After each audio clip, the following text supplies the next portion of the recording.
Uno, dos, tres. Amables televidentes, bienvenidos a Matemágica, programa de sensibilización en matemática e historia de la ciencia, original de San Rafael Televisión.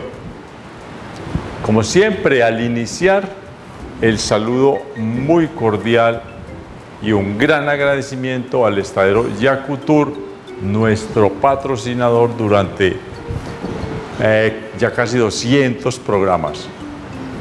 El estadero Yacutur está ubicado en el kilómetro 6 de la vereda La Rápida. Muchas gracias por esta vinculación de tantos años. Hacemos, por supuesto, como siempre también, al iniciar, la lectura de una frase de algún investigador, algún científico, y algunas veces nos ha tocado hasta de abogados, gente que habla sobre el quehacer científico y matemático. Venimos en estos días con una frase de el físico Stephen Hawking. Ustedes deben conocerlo muy bien. Es una persona de mucho reconocimiento durante estos últimos años. Bueno, ya murió hace como 3, 4 años, algo así, no recuerdo. El hombrecito es una persona, y digo hombrecito porque es una persona muy jovial. Por fortuna ya la ciencia y la matemática tratan de hacerse muy cercanos al espíritu de las personas, porque antes sí, se sabe que se necesita, de verdad, se necesita una muy buena capacidad para dedicarse a la matemática. Pero entonces había como un acartonamiento en los que hacían la matemática y la ciencia, que pensaban que ellos eran tan inteligentes, que es verdad, pero que los demás éramos ahí gente muy del común, casi ellos estaban casi como unos semidioses, ¿cierto? Y el resto de nosotros éramos unos pobres orangutancitos por ahí, ¿cierto? Perdiendo el tiempo mirando. Ya la ciencia, los buenos científicos, o por lo menos los divulgadores de la ciencia, que son científicos, que también hacen programas en televisión, en YouTube, o que hacen escritos, lo hacen ya de una manera más cercana al común de la gente, por fortuna. Entonces el hombrecito, Stephen Hawking, era de este tipo de científicos, que quería estar más acorde con la gente, muy jovial, muy cordial, haciendo chistes, riéndose, en fin, disfrutando la vida y la ciencia. Entonces Stephen Hawking dice acerca del quehacer físico y matemático: la física y la matemática pueden decirnos cómo comenzó el universo, pero no pueden predecir el comportamiento humano, porque hay demasiadas ecuaciones que resolver. ¿Listo? Ya lo hemos expresado aquí un poco, lo hemos explicado. Él lo que quiere decir es que todos pretendemos saber cómo puede reaccionar una persona. Si nosotros actuamos, cómo puede reaccionar la persona que está frente a nosotros, para poder nosotros saber, adelantarnos y saber cuál es el paso que nosotros haríamos después de que la persona reaccione a nuestra primera actitud. Y no es fácil, porque es un mundo de muchas variables. Lo que hay ahí, digamos que lo que hay ahí en la reacción de una persona tiene demasiadas variables y no podemos manejarlas, es eso. Entonces, por ejemplo, es muy fácil hallar la fórmula de la velocidad, ¿cierto? Espacio y tiempo. La velocidad es espacio dividido por el tiempo, pero la reacción de una persona es qué dividido por qué, sumado con qué, multiplicado con qué, elevado a qué, sacándole qué raíz. No es fácil, mejor dicho, eso casi que es un imposible. Entonces ya sabemos que eso no se puede, por lo menos por ahora, y se va a demorar demasiado para saber cómo va a reaccionar una persona. En fin, pero era la ilusión de mucha gente. Entonces por eso Stephen Hawking toma esa idea, ese deseo de algunos, de casi todos, ¿cierto? Y dice, olvidémonos de eso, más bien actuemos bien para que el otro también actúe lo mejor que se pueda. Eso es. Ok. Entonces no, yo es que a continuar hacemos la pausa que siempre hacemos en nuestro programa Matemágica.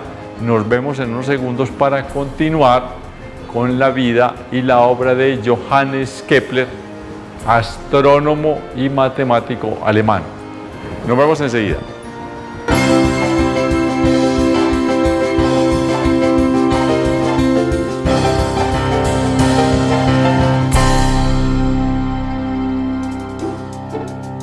Gracias, amables televidentes, por regresar a Matemágica, programa que hacemos con mucho cariño para ustedes.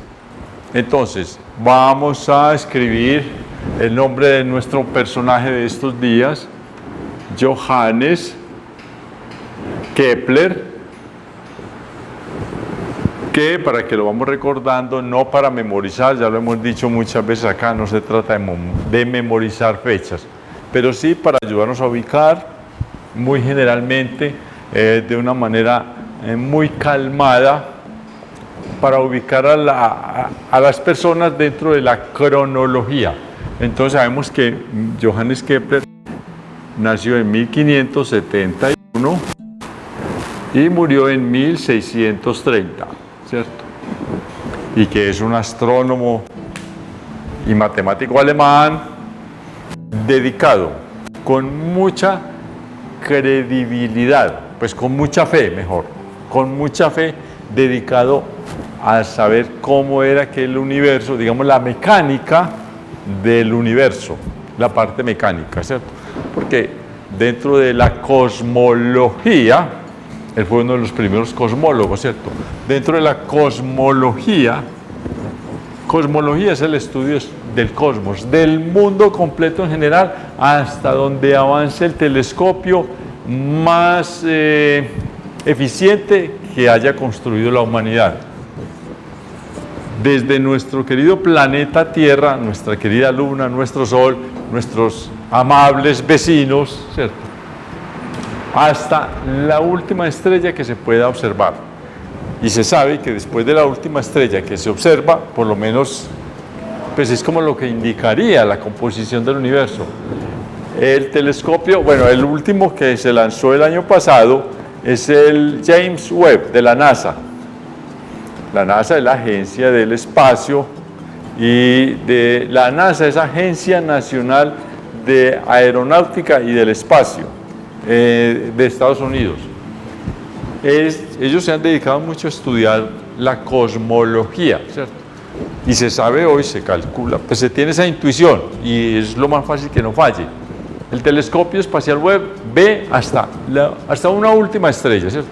Hacia todos los lados, hacia allá ve una última estrella, ya de ahí no puede ver más, hacia sus pies, digamos así, mira, y allá ve una última estrella. Por todos lados, para donde gire el telescopio, él va a ver una última estrella, pero es como de esperar que después de la última que se ve, haya todavía más. Es la última que se ve, no la última que existe, ¿cierto?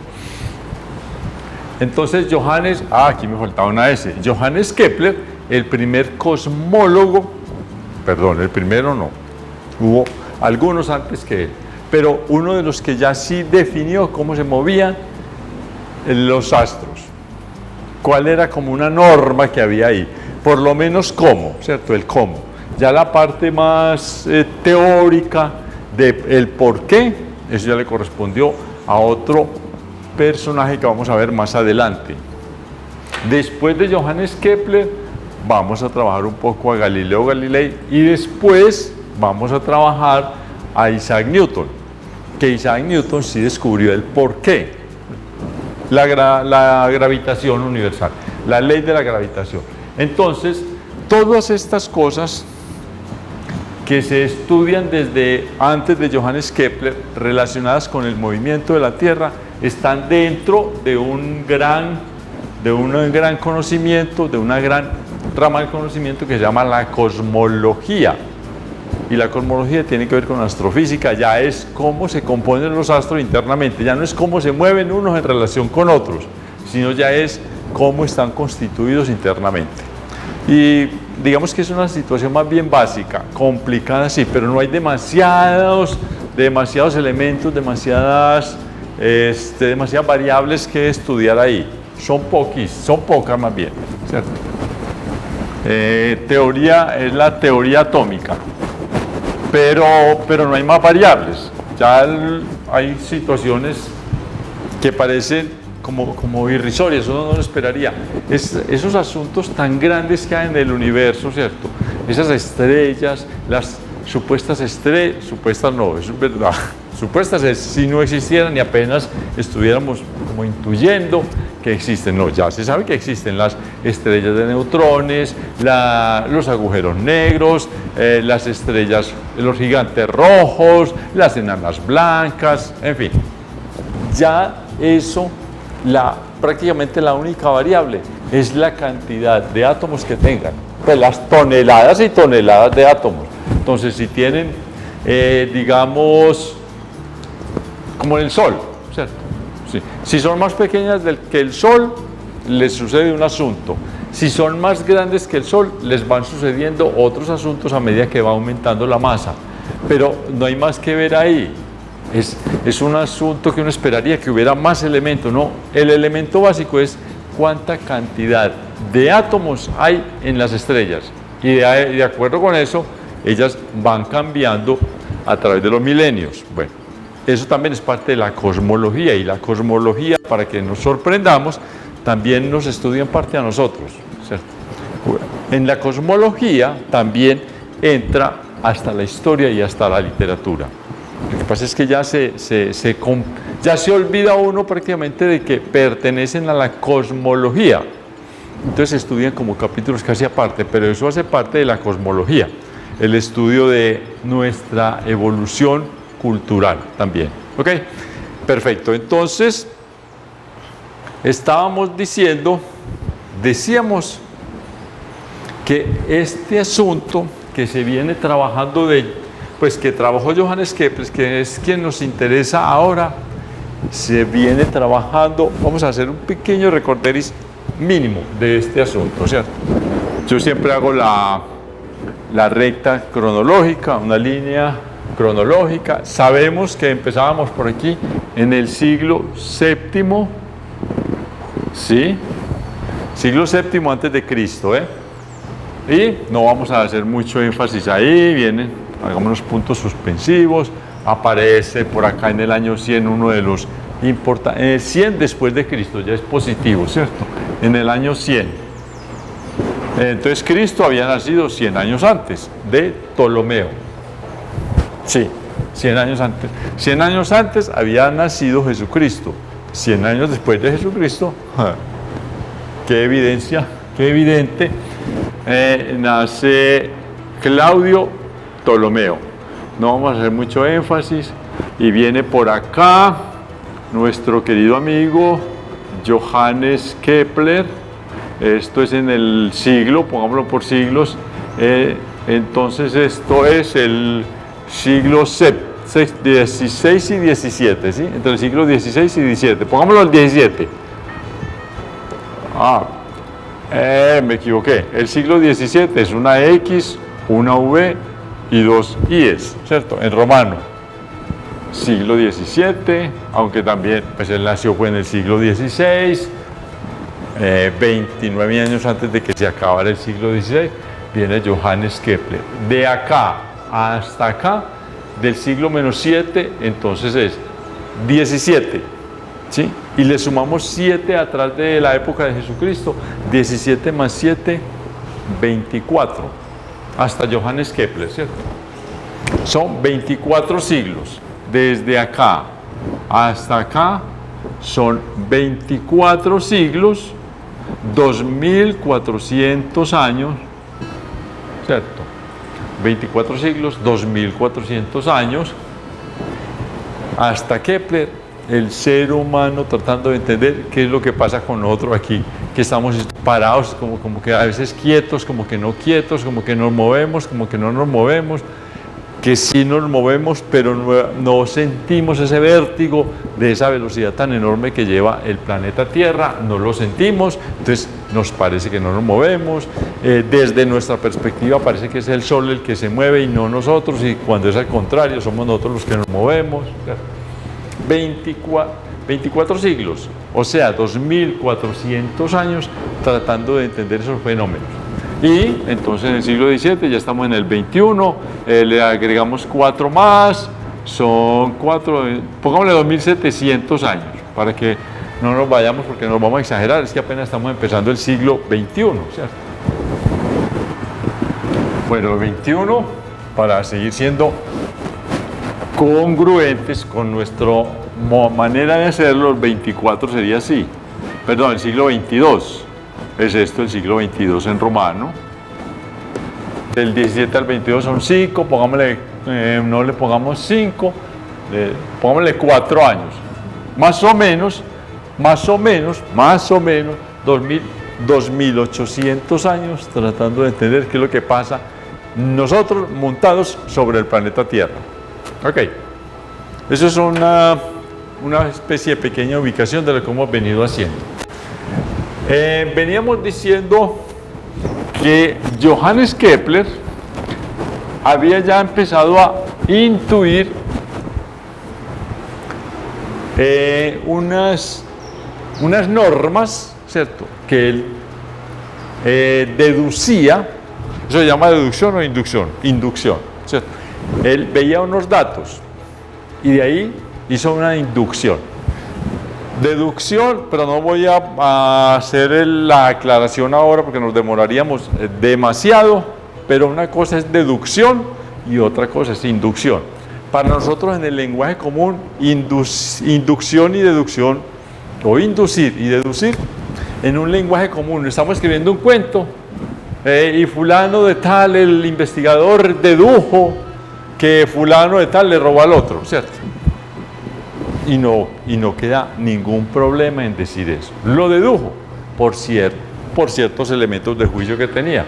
O indujo que, ¿cierto?, indujo que el ladrón fue fulano. Oscar Giraldo, como siempre, ¿cierto? Yo soy el Paganini en esta aquí, ¿cierto? Porque yo no puedo poner a Santiago porque ya es una falta de respeto con mi amigo Santiago. Entonces, digamos que el ladrón siempre soy yo y Santiago es el investigador, para que no se va a poner bravo y nos apague las cámaras, ¿cierto? Entonces, inducción y deducción en un lenguaje calmado, tranquilo, sin muchos detalles, es un sinónimo, pongámoslo así, equivalente a la palabra deducción. Deducir, ¿cierto? Son sinónimos. En matemáticas, en epistemología, en lógica, no son sinónimos. Son diferentes. Pero no voy a decir cuál es la diferencia ahora porque de verdad nos demoramos. Lo que hizo Johannes Kepler fue mirar unos datos y sacar una inducción, no una deducción. Después hablaremos, sí, hacemos programas un poquito sobre lógica matemática y sobre epistemología y nos daremos cuenta de la diferencia. Él lo indujo, hizo una inducción. Indujo 3 leyes, ¿cierto? Y dijimos que él calculó el asunto y dijo, vea, esto va por acá y por acá, ¿cierto? Estas 3 leyes se pueden deducir de ahí. Yo me voy a demorar por ahí 8 días, dijo él, ¿cierto? Y ya sabemos, ya lo dijimos aquí en algún programa anterior, que él no terminó demorándose 8 días como él pensaba. Eso es un trabajo complicado, ¿cierto?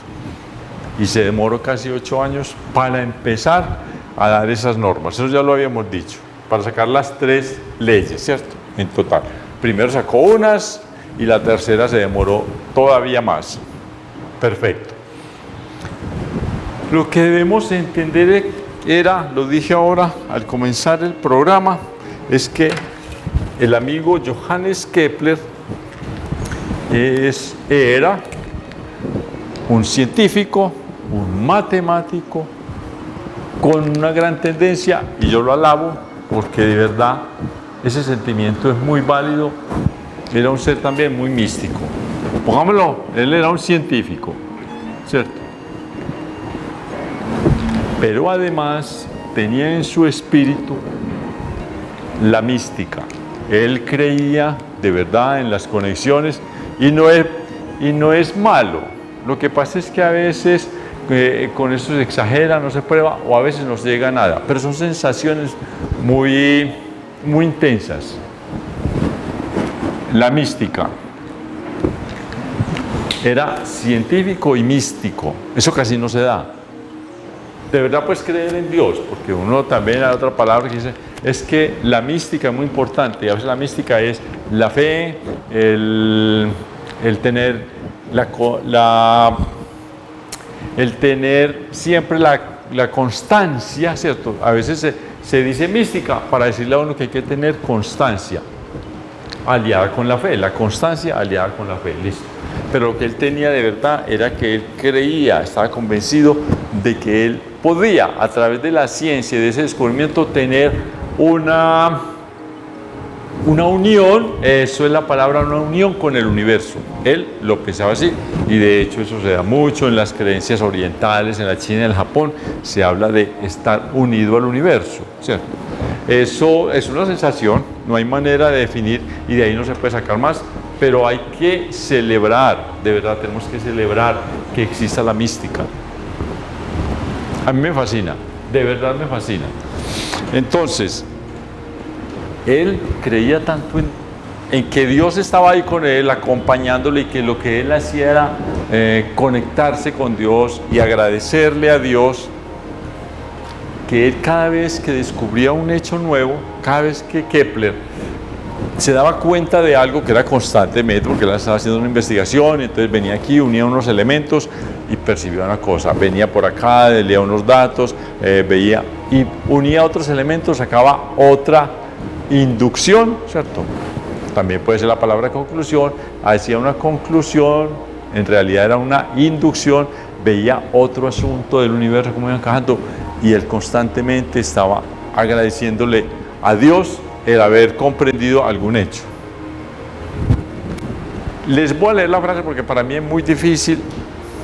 Vamos a escribir algo de esa frase. Para mí es muy difícil grabármela toda, porque una frase un poquito larga, pero tiene un gran sentido, y es también ese sentido que tenía Kepler, esa sensación de que él estaba conectado con Dios y con el universo.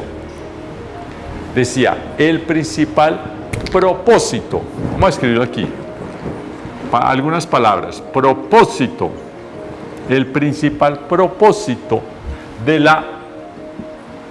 toda investigación sobre el mundo, el principal propósito de toda investigación que uno haga acerca del mundo, ¿cierto?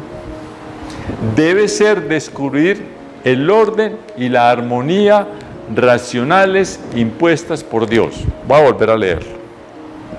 El principal propósito de toda investigación sobre el mundo debe ser descubrir el orden y la armonía racionales impuestas por Dios. Entonces vamos a escribir aquí más frasecitas de esos porque vale la pena, para que entendamos el misticismo de él y nosotros también tengamos una mística sobre nuestra existencia y sobre nuestro entorno y sobre el Creador y sobre nosotros mismos, ¿ok? Investigación debe ser descubrir el orden, descubrir. ¿Qué es lo que hay que descubrir? Para nuestro querido amigo Johannes Kepler, en esta frase, en esta concepción, en esta epistemología, habría que descubrir dos cosas, ¿cierto? Por un lado, habría que descubrir el orden, ¿cierto? Orden. Y la armonía, que pueden ser palabras, en este contexto pueden ser sinónimos. Orden y armonía, ¿cierto? Hay un orden y una armonía, son asuntos muy similares, pero estos dos efectos que nosotros vemos al descubrir a través de la investigación el mundo, este orden y esta armonía son racionales, actuadas a través de la razón, de la racionalización, de la comprensión, de la razón. Iba a decir ración, eso es otra cosa de la razón. Entonces, estos son racionales. Y son impuestas por Dios. Listo.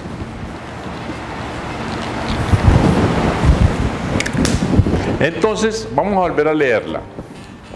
El principal propósito de toda investigación sobre el mundo debe ser descubrir el orden y la armonía racionales impuestas por Dios. Eso es toda una frase mística, pero también no solamente se queda en el misticismo, en el agradecimiento, también eso es un principio de la epistemología, de la filosofía, de la investigación. Listo. Queridos televidentes, nos veremos en unos segundos para continuar con la segunda parte de nuestro programa. Hacemos una pausa y nos vemos. Chao.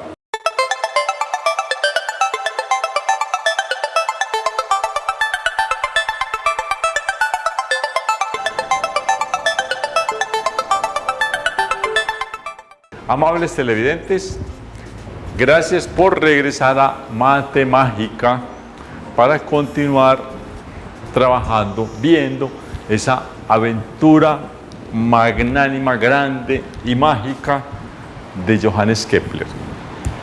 Que además, para ir adelantando a algunos programas, a pesar de sus virtudes, ¿cierto?, de su acercamiento a Dios, de su creencia, de su fe, de su misticismo, más que fe era misticismo.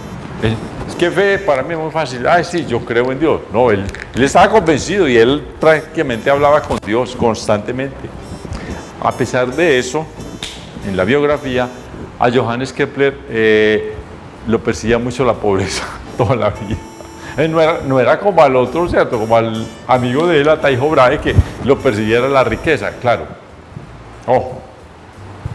Maluco decirlo, pero esto es válido. También era el empoderamiento que tenía cada uno de sus cosas. Johannes Kepler le exigía y le decía al príncipe, yo necesito trabajar. Es que le ponía así, yo voy a trabajar, necesito trabajar, pero me pones pues comodidades, y se lo exigía.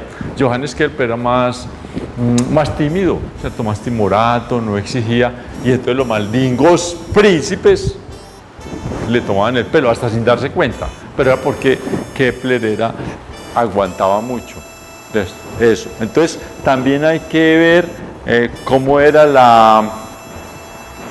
la relación psíquica que tenían ellos. Entonces no era solamente un problema de creer en Dios, era también del empoderamiento. Aquí estoy yo, y el otro decía, lo que usted quiera.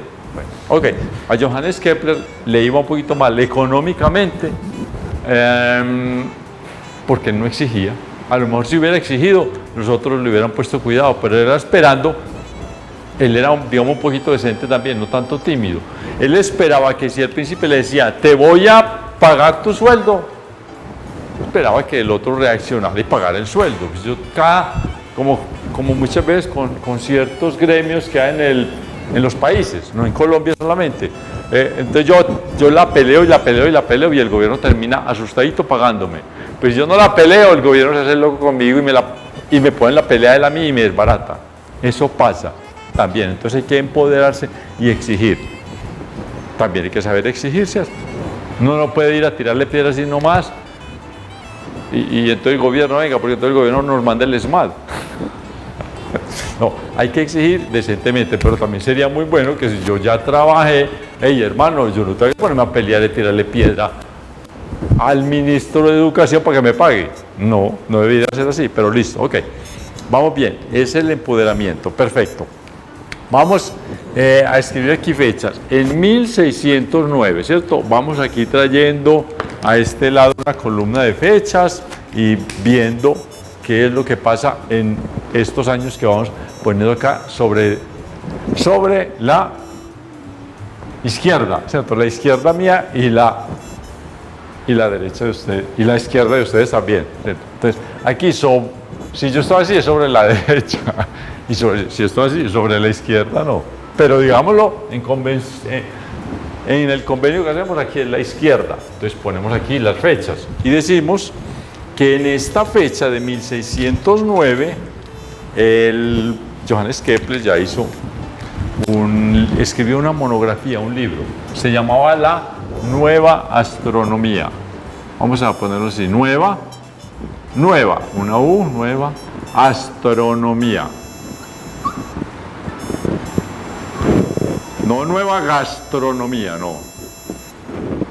Aquí no hay una G, es nueva astronomía. La nueva gastronomía no existe, siempre repiten lo mismo, todos los días frijoles con arroz. Usted va a un programa ahí que hacen de comida, que se acabó, ¿cierto?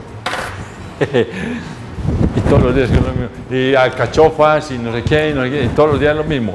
Entonces que le preparan, que le hacen así, que lo voltean así. Entonces la nueva gastronomía siempre es lo mismo, pero la nueva astronomía siempre es diferente. Entonces, él decía, Johannes Kepler ahí en la nueva astronomía, hablaba de una figura, ustedes van a tener que ayudarme ahí con su imaginación. Un cono, ¿cierto? Ustedes van a la heladería y piden un cono. Yo lo voy a dibujar aquí un cono, vean. Lo voy a dibujar así. Aquí no hay un cono, ahí hay una B. Pero esa B, ustedes se la imaginan así, ¿cierto? Aquí está. Ahí hay un cono, ustedes lo imaginan. Tridimensional, ¿cierto? Ustedes lo pueden girar. Yo esto no lo puedo girar. Pero ustedes allá van a hacer la abstracción que necesitamos. Ustedes me ayudan con su imaginación. Yo cojo un cuchillo. Venga. Un cono no, porque si un cono le metemos el cuchillo y se barata la galleta y son pedazos, quedan trozos. Vamos a hacerlo con otro elemento que nos ayuda mucho más, ¿cierto? Porque usted mete un cuchillazo aquí con un cuchillazo con un cuchillo, o lo puede pegar el cuchillazo con una navaja, ¿cierto? Y ¡trum! Toda esa galleta del cono se desbarata, entonces ahí no queda nada de lo que yo les quiero decir. Supongamos que esto más bien, en lugar de un cono, vamos a decir que es una zanahoria, ¿listo? Este trabajo ya lo hicimos aquí, por ahí como en el programa número, entre el 15 y el 20, más o menos. Cuando llevamos 15 o 20 programas, hice esto aquí en tercera dimensión con una zanahoria real. Ahora, como ya algunos de ustedes ya lo vieron, vamos a hacerlo, yo lo voy a organizar aquí en el tablero y ustedes van a hacer la imaginación allá, ¿listo? Entonces tenemos una zanahoria, vamos a hacerla perfecta, ¿cierto? Vea, perfecta una zanahoria ahí, listo. Le mochamos esto que va a las ramitas, ¿cierto? Por aquí van las ramitas, unas ramitas bien lindas de color verde, que este marcador verde no es sino casi todos los marcadores verdes son muy difíciles de observar, ¿cierto? Le pegamos el cuchillazo por aquí, por debajo de las ramitas, entonces nos olvidamos de esta parte y nos va a quedar ahí un cono de zanahoria, listo, y vamos a taparlo, que no se nos vaya a embaratar. Como estamos en tercera dimensión allá en su imaginación, pues esta cuchillada ahí queda señalada, listo. Ahí ustedes ven aquí en el tablero, y yo también lo veo, un triángulo. Ustedes se van a imaginar que es una zanahoria ya partida, tal. Y como yo soy asesino de zanahoria, yo digo, ahí le meto otro hachazo. Digamos que se lo metí derecho. Ese cuchillazo se fue en línea recta, que no me quedó recta, pero voy a pulirla. Esta zanahoria en línea recta, con esa cuchillada que le metió el asesino de zanahorias, esta parte, entonces la podemos botar, ¿cierto? No la botemos, vamos a hacer una cosa aquí. Otro juego que no es muy importante, pero para que miremos. Gracias por ayudarme con su imaginación. Ese pedacito de zanahoria que yo boté, vamos a ponerlo acá, ¿cierto? Iba así, iba esto, ¿cierto? Nos interesa esta parte. Vamos a ponerla en otro colorcito, en este negro. Nos interesa esta parte. Ustedes ven acá un segmento de recta, ¿cierto? Lo negro.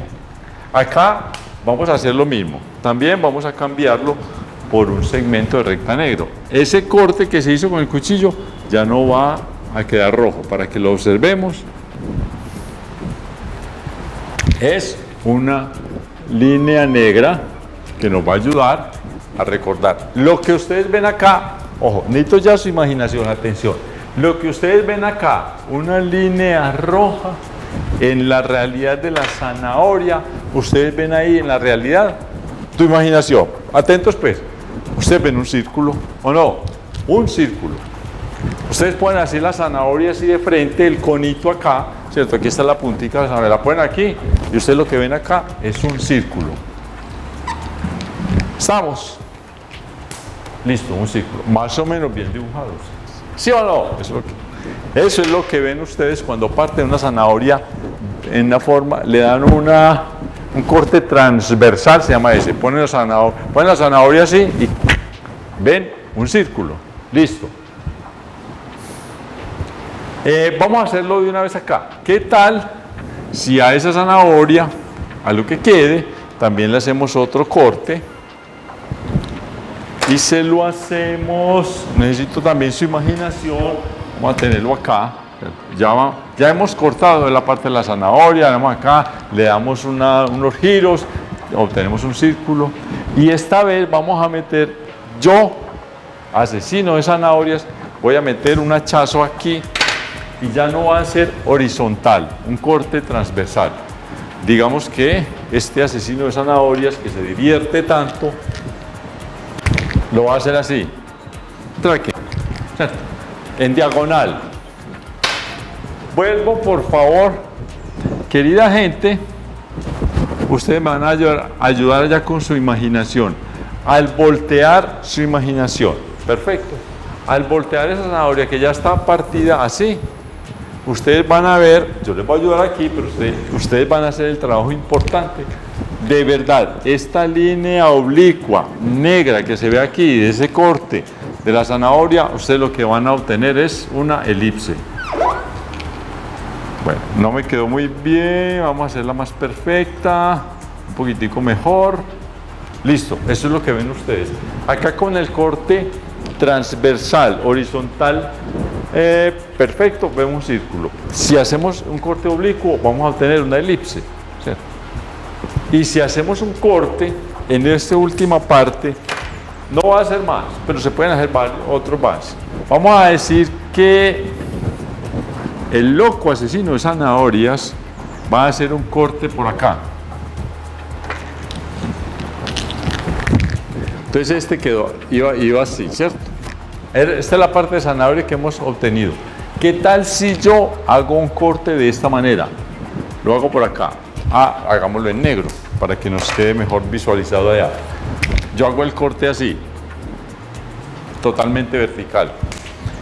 Pierdo entonces esta esquina de la zanahoria y me queda esta partecita.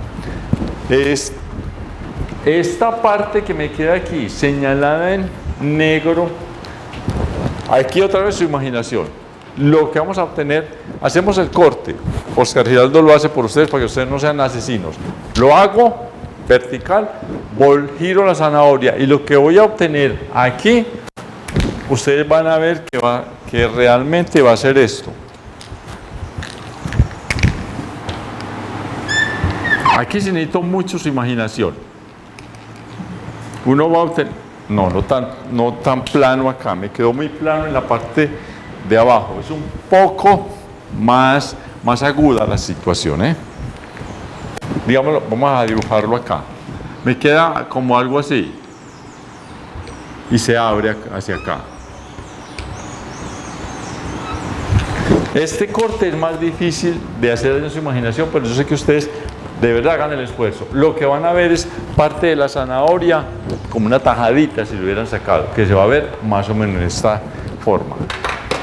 Ya lo que yo veo acá Lo que yo observo acá en estas figuras son figuras geométricas que reciben un nombre, y esto se vino estudiando por allá como desde la época, un poquito después de, realmente no recuerdo, muchachos, me da pena, pero sí sé quién lo estudió.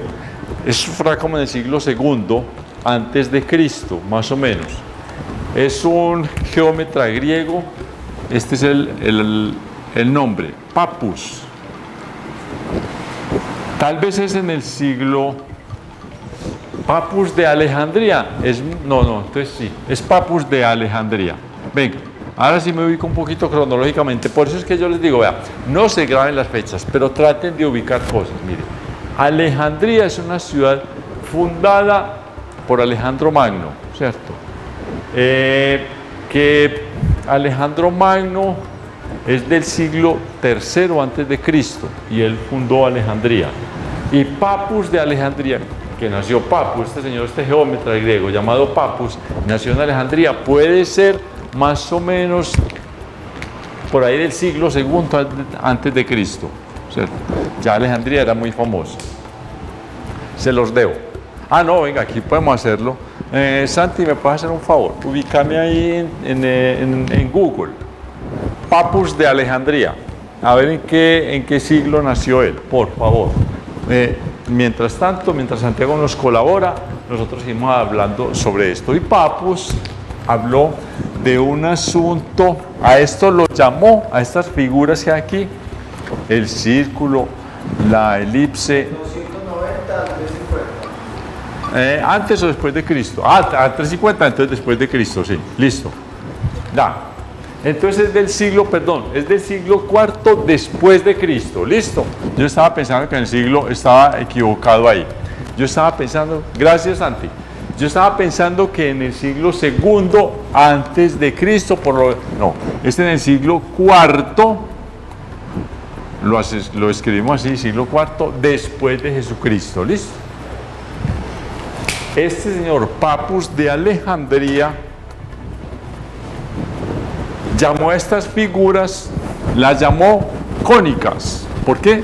Porque se puede ver, sí, se puede observar a través del experimento, eso no es un experimento, a través de una ejecución que es una ejecución sumaria, ¿cierto? Un juicio de partir un cono, de irle sacando secciones a un cono. Nosotros nos valimos de una zanahoria. Entonces que es el círculo, es una cónica. ¿Por qué? Porque se pueden observar al hacerle cortaduras a un cono, ¿cierto? Entonces están el círculo, la elipse, esta es la parábola, y hay otras que no me voy a detener en ellas, listo. Él las llamó cónicas. Volvemos ahora sí, él trabajó esto, Papus trabajó eso mucho tiempo, es una de las grandes, por fortuna, de las grandes teorías geométricas que nos quedan de la investigación en la biblioteca de Alejandría. Entonces, obviamente, eso se estudió durante muchos años, durante muchos siglos. Obviamente era muy poquita la gente que lo estudiaba, pero uno de los que la estudió mucho fue Johannes Kepler, que uno dice es un matemático y astrónomo, y él también era un geómetra, excelente geómetra. La geometría es de las cosas difíciles que hay para hacer, listo. Entonces, ahora sí, ya sabemos qué son las cónicas. Johannes Kepler tomó esas ideas y dijo, vea, estas figuras que descubrió e investigó Papus de Alejandría en el siglo IV después de Cristo, nos sirven mucho para describir las órbitas de los planetas, y lo describen mucho mejor que esos otros elementos que había dicho Claudio Ptolomeo, ¿cierto? Que las llamaban las excéntricas, A ver cuál otra figura era que él tenía. Claudio Ptolomeo había de los epiciclos, ¿cierto? Esto no me voy a detener en ellos porque ya hicimos algunas figuras en clases anteriores sobre esto, en clases, en emisiones anteriores, los epiciclos. Decía Kepler, las cónicas que descubrió y estudió Pappus nos sirven mucho más para explicar las órbitas planetarias que las excéntricas, los epiciclos y aquellas otras figuras que estaba diseñando Claudio Ptolomeo. Entonces, Johannes Kepler ya tenía por lo menos cerrado, un poco más cerrado, su trabajo sobre el movimiento planetario. Y de ahí es donde saca la primera ley, ¿cierto? Que es muy sencilla, ya la dijimos acá, ya lo hemos dicho varias veces. La primera ley, estamos hablando de que esto aparece en un libro en 1609, en el libro Nueva Astronomía de Johannes Kepler. Él dice, entonces estudia las cónicas, las esboza, las dice, y dice, esto es mucho mejor para explicar el movimiento planetario que el trabajo que hizo Claudio Ptolomeo. Y saca ahí mismo en este 1609, Nueva Astronomía, su primera ley, que es muy sencilla. Uno dice ley y uno esperaría una ley matemática, una ley de astronomía, uno esperaría un montón de X más Y más Z, pura álgebra. Y no, es una descripción sencilla, Lo único raro que hay es que menciona la palabra elipse, ¿cierto? La primera ley, no la voy a escribir, porque ya la hemos dicho aquí varias veces, la voy a volver a decir. Dice, los planetas, ese circunscribió a lo que estaba estudiando en ese momento, que era el sistema solar. Obviamente que todos los otros sistemas solares que tengan planetas y los planetas con sus satélites, ¿cierto? Los satélites hacen un giro alrededor de los planetas y los planetas también hacen un giro alrededor de su estrella, en el caso nuestro del Sol. Si nos ponemos a ver entonces, los satélites alrededor del Sol terminan haciendo unos crespos, ¿cierto? Y por aquí vuelven y se encuentran, listo. Por acá, bueno, ahí vamos a hacerlo así, para que nos quede más perfecto. Eso es lo que haría un satélite.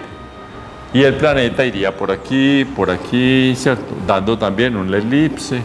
En fin, este sería el mismo planeta. Ok. Dice, los planetas tienen movimientos elípticos alrededor del Sol, el cual, hablando del Sol, se sitúa en uno de los focos. Esa palabra, foco, fue una palabra, digamos como se dice así, en el argot del estudio de los idiomas se dice que es una palabra, o en el idioma español se dice una palabra acuñada por Johannes Kepler. La palabra foco ya existía, pero él fue el que le dio una idea que viene desde el Renacimiento, unos poquitos años antes que él, ¿cierto? Se hacía una cosa de perspectiva, entonces aquí se decía que este era el punto de fuga, ¿cierto? Esto, bueno, uno de los que trabajó mucho esto fue Leonardo da Vinci, pero esto lo descubrió otro señor antes que Leonardo da Vinci, que era matemático y pintor, y se me olvidó en este nombre, se los debo. Listo, lo llaman el punto de fuga, pero después se le dio otro nombre, que es el foco, ¿cierto? Punto de fuga, el nombre cambió a foco. Y entonces Johannes Kepler, que ya sabía que esto existía en ciertos conceptos de pintura y de geometría, empleó esa misma palabra foco, que primero era punto de fuga, y dijo, vea, las elipses El círculo tiene un centro, el centro.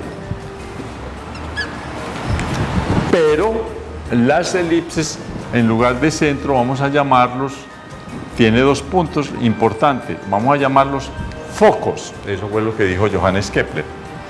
El foco 1 y el foco 2. Y dijo que el Sol se situaba en uno de los focos, por aquí, digamos en este. Eso depende de donde uno lo mire. Si yo miro el Sol acá, ¿cierto? Si yo estoy acá y mirando hacia el Sol y este es el Sol, yo veo al Sol, digamos, a este ladito. El foco del Sol a este ladito. Pero si yo me volteo y lo veo desde acá, yo lo estoy viendo a este otro lado. Eso depende de, porque el universo, sepámoslo de una vez, el universo no tiene lado. Eso de que el norte quede arriba y el sur quede abajo y el oriente quede a la derecha y el occidente quede a la izquierda, eso es un convenio. Y como los europeos fueron los que empezaron a organizar esto, dijeron, nosotros que somos los más importantes, los que estamos arriba, porque somos muy importantes, estamos arriba de los demás, nosotros somos el norte. Si en la época en que se hubiera hecho ese trabajo, se hubiera hecho para en África, en Sudáfrica, entonces ellos que eran lo importante, los sudafricanos, decían, vea, nosotros estamos aquí en el norte y ustedes los que están allá en el sur, ustedes son inferiores a nosotros, ¿cierto? Si este convenio de norte-sur, de los puntos cardinales, se hubiera descubierto en Sudáfrica, con seguridad el norte quedaba abajo.